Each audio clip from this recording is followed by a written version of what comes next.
जय हिंद दोस्तों। तो आज की वीडियो में हम लोग सीखेंगे बायोलॉजी के इतिहास के बारे में कि बायोलॉजी का नाम बायोलॉजी क्यों पड़ा, बायोलॉजी का अर्थ क्या होता है, इसको किस कितने भागों में बांटा गया, किस तरह से सब कुछ चीज़ें आपको ध्यान से मैं आपको बताऊंगा। आप वीडियो के साथ बने रहो। चलो स्टार्ट करते हैं कि जीव विज्ञान ये विज्ञान की एक शाखा है। पहले बात, यह विज्ञान की एक शाखा है जिसके अंतर्गत हम लोग जीवों के अध्ययन के बारे में पढ़ते हैं। जीवों का अध्ययन, ठीक है, जिसके अंतर्गत हम जीवों का अध्ययन करते हैं उसी को जीव विज्ञान कहते हैं। क्या कहते हैं? जीव विज्ञान कहते हैं। जियोलॉजी का बायोलॉजी का अर्थ क्या होता है? बायो का जो अर्थ होता है वो होता है लाइफ या जीवन या लाइफ, और लॉजी का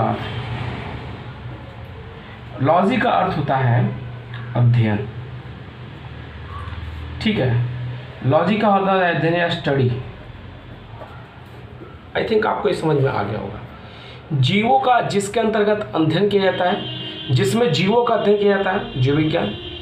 यहाँ पे देख सकते हैं बायो का अर्थ होता है जीवन, और यहाँ पे इसका लॉजी का अर्थ होता है अध्ययन। जीवन के बारे में जो अध्ययन कर रहा है वही क्या कहलाता है? बायोलॉजी कहलाता है। आपको ये बात आई होप समझ में आ गई होगी। कोई डाउट है? तो अब आगे बढ़ते हैं कि जीव विज्ञान का सर्वप्रथम प्रयोग किसने, जीव विज्ञान शब्द का सर्वप्रथम प्रयोग किसने किया? तो जीव विज्ञान शब्द का सर्वप्रथम प्रयोग लैमार्क ने किया। किसने किया? लैमार्क ने। किसने किया? लैमार्क नाम के एक वैज्ञानिक थे जो कि फ्रांस के रहने वाले थे। कहाँ के रहने वाले थे? फ्रांस के रहने वाले थे। उन्होंने जो है जीव विज्ञान को सर्वप्रथम जो है जीव विज्ञान शब्द का प्रयोग किया। साथ ही साथ एक वैज्ञानिक और भी थे, इन्हीं के दोस्त रहे होंगे आई थिंक, जिन्होंने जो है इन्होंने भी जो है इसको क्या कहा था? जीव विज्ञान शब्द का प्रयोग करने में योगदान दिया था इन्होंने भी। ठीक है, जिसका नाम क्या है? जिसका नाम है ट्रेवीरेनस। क्या नाम है? ट्रेवीरेनस। लैमार्क फ्रांस के रहने वाले थे और ये जर्मन के रहने वाले थे। कहाँ के रहने वाले थे? जर्मन के रहने वाले थे। कहाँ के रहने वाले थे? जर्मन के रहने वाले थे। और इन्होंने इन लोगों ने कब इसको जो है कहा, कब जो है जीव विज्ञान शब्द का प्रयोग किया? तो वो 1801 ईस्वी में। कब किया? 1801 ईस्वी में जो है जीव विज्ञान शब्द का प्रयोग किया। किसने? लैमार्क ने और ट्रेवीरेनस ने और लैमार्क ने, इन दोनों ने जो है जीव विज्ञान शब्द का प्रयोग कब किया? 1801 ईस्वी में। लैमार्क कहाँ के रहने वाले थे? फ्रांस के रहने वाले थे। और ट्रेवीरेनस कहाँ के रहने वाले थे? जर्मन के रहने वाले थे। इन दोनों ने मिलकर के किसका कौन सा शब्द दिया? जीव विज्ञान शब्द दिया। बायो का अर्थ होता है जीवन और लॉजी का अर्थ होता है अध्ययन। ठीक है, जीव विज्ञान को अंग्रेजी में बायोलॉजी कहते हैं। ठीक है, अब आगे इसी प्रकार से जो है जीव विज्ञान शब्द के कई शाखा हैं। कितने शाखा हैं? कई शाखा हैं, जिसके अंतर्गत हम जीवों के बारे में ही अध्ययन करते हैं। जैसे अभी आपको मैं बता देता हूँ, एपी कल्चर। क्या होता है? AP culture.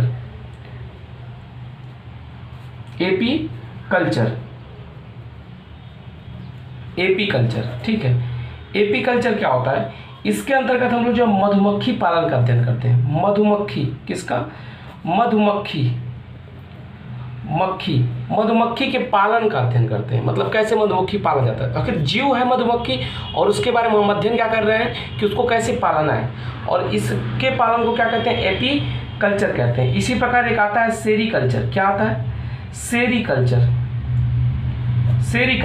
क्या आता है? सेरीकल्चर। इसके अंतर्गत हम किसका अध्ययन करते हैं? रेशम कीट का। जो रेशम के कीट होते हैं उनके बारे में जो अध्ययन, हम रेशम के कीट को पालने के लिए हम लोग जो है अध्ययन करते हैं सेरीकल्चर के अकॉर्डिंग। ठीक है, इसी प्रकार एक तीसरा आता है जिसको हम लोग कहते हैं पीसी कल्चर। क्या कहते हैं? PC culture. इसके अंतर्गत किसके बारे में बात करते हैं? इसके अंतर्गत हम जो मछली पालन, मत्स्य पालन जिसको कहते हैं, मत्स्य पालन। अब देख सकते हैं एपी कल्चर मधुमक्खी पालन, सेरीकल्चर रेशम के कीट का पालन, और पीसी कल्चर मत्स्य पालन। तो एपी मधु सेरी रेशम पीसी मत्स्य।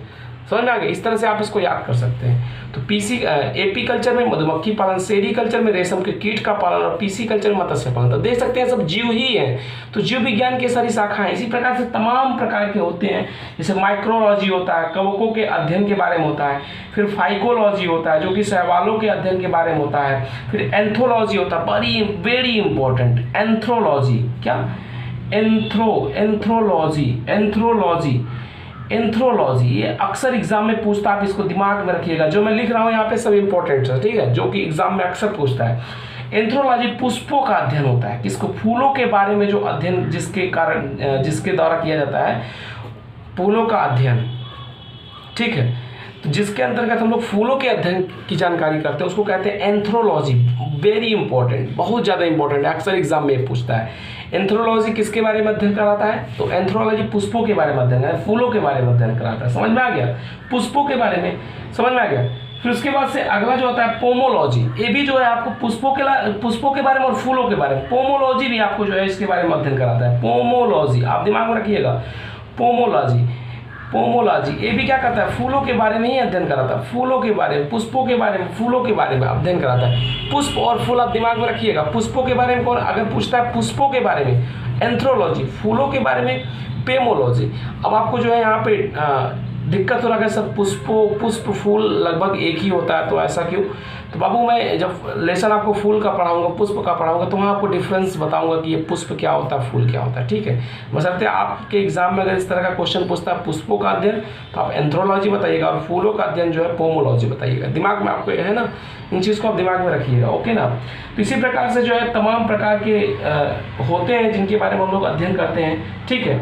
अब देखो यहाँ पे उद्यान विज्ञान के बारे में जानकारी लेते हैं, तो हार्टिलॉजी के हार्टिकल्चर जो होता है उसके अकॉर्डिंग हम जो है उद्यान विज्ञान के बारे में, और अगर फूलों की खेती करने के बारे में अध्ययन अगर हम करेंगे तो उसको क्या कहते हैं, फ्लोरिकल्चर, क्या कहते हैं, फ्लोरिकल्चर।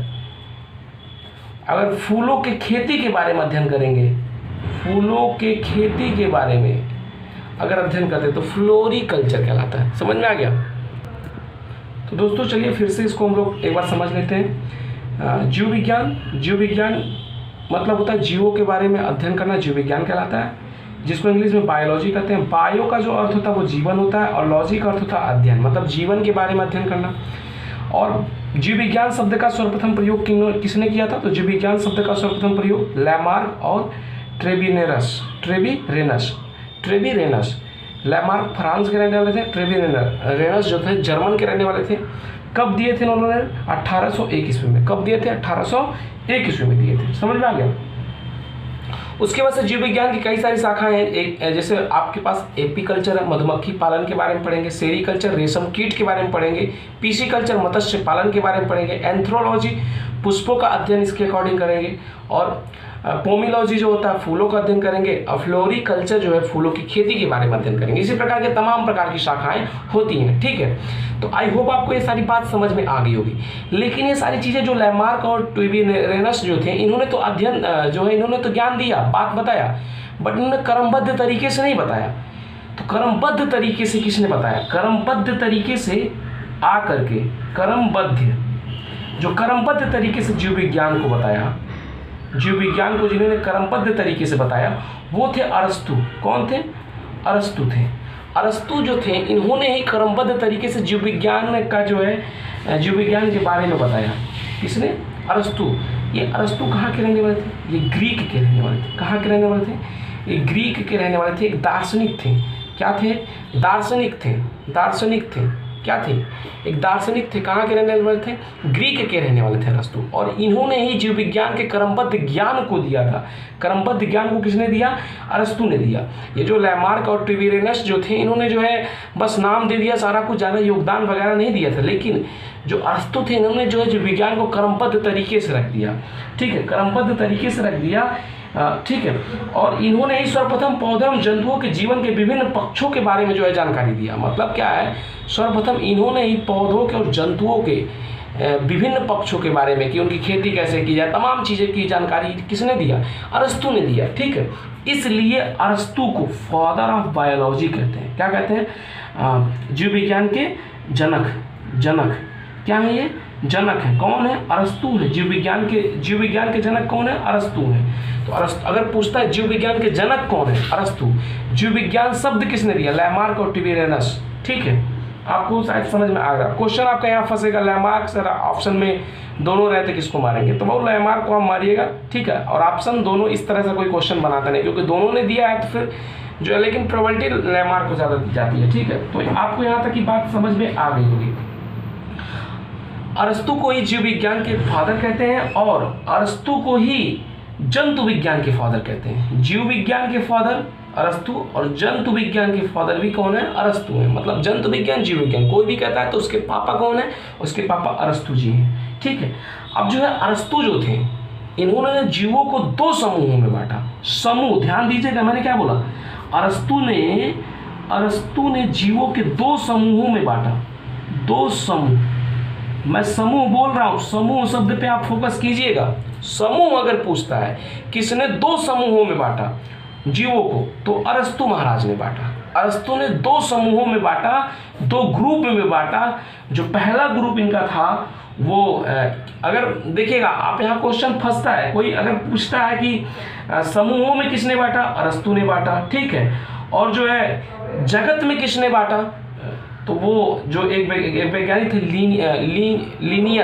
लीनियस नाम के वैज्ञानिक थे, उन्होंने जगतों में बांटा। अब देखो यहाँ पे जो है अरस्तु जो थे दो समूहों में बांटा। पहला समूह क्या था, वहां पे आप ध्यान दीजिएगा, जो इन्होंने पहला समूह दिया था वो था जंतु समूह। कौन सा समूह था? जंतु समूह। कौन सा समूह था? जंतु समूह। आप ध्यान दीजिएगा, समूह की बात करेगा तो वो अरस्तु आएंगे। ठीक है। और दूसरा जो इन्होंने दिया था वो था वनस्पति समूह। क्या था? वनस्पति समूह। तो आप दिमाग पे रखिएगा कि अरस्तु ने जो है जीवों को कितने समूहों में बांटा? दो समूहों में बांटा। पहला जंतु समूह, दूसरा वनस्पति समूह। लेकिन वहीं पे जो लिनियस नाम के वैज्ञानिक थे, कौन थे? लिनियस नाम के एक वैज्ञानिक थे, उनको ये चीज़ मज़ा नहीं आया और उन्होंने जो है कहा, अपने एक पुस्तक था उनका, पुस्तक का नाम था सिस्टम नेचर। क्या था? Systema nature. क्या था? Systema nature. इनकी लिनियस की बुक थी सिस्टमा नेचर। इन्होंने जो है संपूर्ण जीवधारियों को दो जगतों में बांट दिया। जगत में बांटा। किसमें बांटा? जगत में। दो जगत में। कितने जगत में? दो जगत में। आप ध्यान दीजिएगा, जब समूह की बात करेगा तो अरस्तु, जगत की बात करेगा लिनियस, दो जगत की जब बात करेगा तब लिनियस। कितने जगत की? कितने जगतों? दो जगतों में बांटा। किसने? लिनियस ने बांटा। पहले जगत का नाम था पादप जगत। कौन सा जगत? पादप जगत। और दूसरा जो जगत था वो था जंतु जगत। कौन सा जगत? जंतु जगत। लेकिन आप अपने से दिमाग लगा सकते हो कि जीव विज्ञान के अंतर्गत सिर्फ हम लोग पादप माने पेड़ पौधे, सिर्फ पेड़ पौधे के बारे में अध्ययन करेंगे। जंतु विज्ञान मतलब जंतुओं के बारे में सिर्फ अध्ययन करेंगे। जो कीट हैं, शैवाल हैं, एक कोशिकीय जीव हैं, उन सभी के बारे में अध्ययन कौन कर पाएगा? तो कहीं ना कहीं ये सब कुछ ना कुछ गलती कर दिए, क्योंकि इन्होंने जगतों में बांटा तो पादप जगत, जंतु जगत बोल दिया, दो ठू खत्म कर दिया। और इन्होंने जंतु समूह, वनस्पति समूह, वही चीज़ें जो है इन्होंने समूह कहा, इन्होंने जगत कह दिया। तो कहीं ना कहीं इन लोगों में कुछ कमी थी। ठीक है। जिसके कारण बाद में जो है जिसके कारण क्या हुआ, और एक बात यहाँ एक चीज़ और रखिएगा यार दिमाग में, कि अगर पूछता है कि आधुनिक वर्गीकरण के पिता कौन है, तो आधुनिक वर्गीकरण के पिता जो है ये लिनियस है। कौन है? लिनियस है। ठीक है। यहाँ जगत तो इन्होंने बता दिया, लेकिन कुछ चीज़ें कमी थी। तो कुछ चीज़ें जब कमी थी तो उसको जब इम्प्रूव किया गया, इन्हीं के बेस पे, लिनियस के बेसिस पे उनको इम्प्रूव किया गया, तो इनको जो है आधुनिक क्या कहा गया? आधुनिक वर्गीकरण के पिता। आधुनिक वर्गीकरण के पिता कौन है? आधुनिक वर्गीकरण। इनको आधुनिक वर्गीकरण के पिता अगर पूछता है, कहता है जंतुओं के आधुनिक वर्गीकरण के पिता कौन है? लिनियस हैं। और जब इसको मॉडिफाई किया गया तो इनको 5 जगतों में बांट दिया गया। कितने जगतों में? 5 जगतों में बांट दिया गया। और इन्हीं 5 जगतों को जब बांटा गया, ये आज तक भी यही चल रहा है। वो 5 जगत कौन हैं, कैसे कैसे उनको जो है डिफाइन किया गया, कौन कौन से जीव किस जगत में आते हैं, इन सभी के बारे में आपको मैं नेक्स्ट वीडियो में बताऊंगा। तो क्योंकि वीडियो काफ़ी लंबा हो रहा है, इसलिए मैं जो है वीडियो इसमें नहीं कवर कर पाऊंगा। तो मैं नेक्स्ट वीडियो में आपको बताऊंगा कि जीवधारियों का 5 जगत वर्गीकरण किस प्रकार का था। ठीक है। उसके बारे में हम लोग नेक्स्ट वीडियो में बात करेंगे। मिलते हैं नेक्स्ट वीडियो में। जय हिंद।